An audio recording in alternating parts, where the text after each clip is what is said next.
Welcome back to your Yankee Chronicle. I'm Abby Peel, your host. One of the hidden gems along the Sugar River are the 5 falls between the harbor and the visitor center on Route 11. Let's hear about a proposal to make them hidden no longer. Hi, Dave. The community, the town, the Sunapee Harbor Riverway, and the Sunapee Heritage Alliance engaged an outfit called Plan New Hampshire to conduct a charrette. And the charrette is a community meeting to get input and come up with ideas for a defined part of the community. And our defined part of the community was Sunapee Harbor, starting right here where we're sitting and taking us down to Route 11 along the Sugar River. The Plan New Hampshire team, which is an all-volunteer, it's a nonprofit, it's an all-volunteer outfit, they came and we did a tour of the town and the harbor with them. They probably spent more time looking at and talking about the river and its features than any other part of the harbor or the town. And one of those recommendations was an enhanced river walk. And what we did was we started to identify the kinds of things that we could do to make that a reality and to get community input on it. So one of the other things we really want to do with the enhanced river walk is that we want to showcase the local businesses. So by starting it right here in the harbor in front of Harborside Trading and the Wild Goose Country Store, Sunapee Cottages and other local businesses, we actually are going to create multiple routes of the river walk so that it will take you by some of those local businesses. Those local businesses include the Lake Shop and Prospect Hill Antiques, the Historical Society Museum, Fenton's Landing, and the Quack Shack. And the walk itself will go in both directions and converge on the other side of those before continuing down the Sugar River. So the river walk begins at the headwaters of the Sugar River, which is basically this dam, which is the principal feeder to the Sugar River of Lake Sunapee, which is controlled right there. And as you can see, it's quite beautiful as you come along the river and look this way with the stone wall, like a lot of European towns that have rivers or the like that run through there. It's really quite beautiful. One of the highest priorities we have for the Riverwalk for 2025 is the lot at which we're standing right now. And as you saw on the sign, we're going to replace some of the signs with updated versions that actually the local students are in the process of making right now. And this lot is called the Harbor House lot, or commonly referred to that. And this will be one of the highest priorities for 2025. We have drawings to turn this into a flat, open space with a series of tiered retaining walls that set this up as open to the public, grassy, beautiful area overlooking the river. So the walk goes along here and toward the bridge that goes over the Sugar River, which is also part of the Riverwalk. So as we come down here, you see the bridge, you see the livery building, which was the original charrette that was done 12 years ago on behalf of this building to turn it into a community asset as well. So as part of the Riverwalk initiative, the intent is to incorporate Hames Park, where I'm standing now, which has been here since 1999, but is not particularly well known. But a lot of people come and enjoy it because it is right here along the river. And one of the ideas in the charrette from Plan New Hampshire was actually to build another bridge across the river to facilitate the river walk here at Hames Park. Hames Park here in this quiet little spot with the sound of the river in the background. Another feature along the Riverwalk is the Sunapee Water Department's hydroelectric plant, which does create power for the town. So beginning here is one of the most underutilized sections of the Riverwalk because it's all overgrown here as we get onto this part of the river.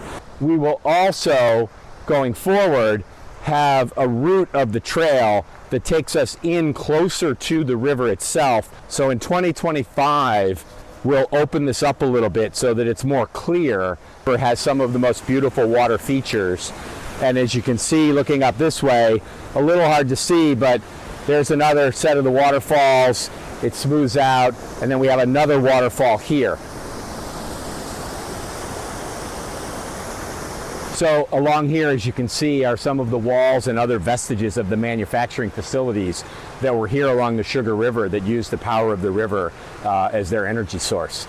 And then as you walk over here, you'll see from below the natural water slide that comes down from up at that red brick building down along here into like this pool right here, and a series of little pools as it continues to flow toward Route 11 and ultimately toward the Connecticut River. The terrain through here is a little spicy in certain spots. In this section of the river, you can see that it starts to divert into multiple routes of the river, and they come together and converge just below this spot right here. So in addition to all the waterfalls, there's actually a bit of a natural water slide right here. And in the summertime, you'll sometimes see some of the local young people who are literally using it as a water slide right down through here into the next pool that's down below. So here we're at one of the larger waterfalls of the 5 along the river between Lake Sunapee and Route 11. And as you can see, there's some additional beautiful water features here, and we'll do some cleanup this year to take back some of this overgrowth. Along the River Walk, right here at Sunapee Town Hall, is what's known as Coffin Park.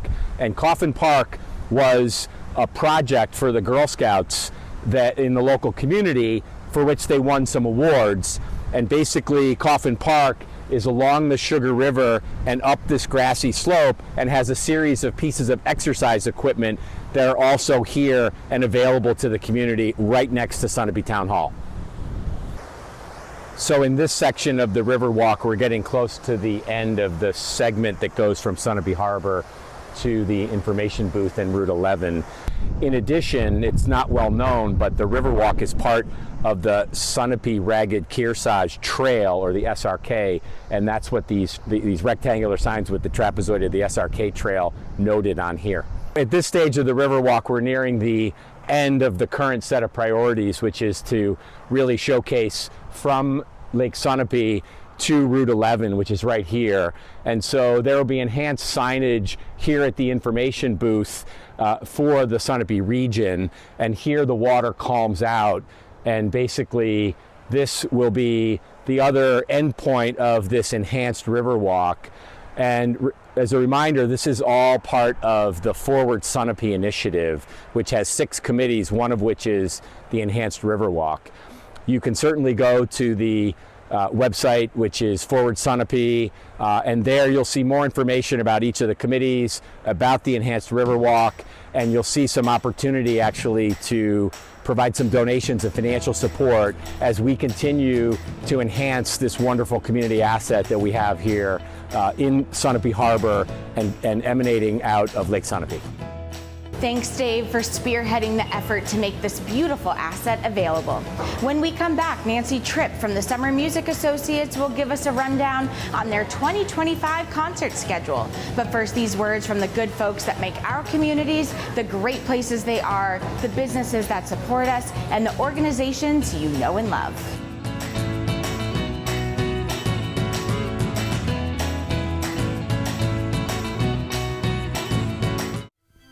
This program is supported by the Innertown Record, your weekly hometown community newspaper covering the Kearsarge-Sunapee Sunshine region of New Hampshire. The Innertown Record.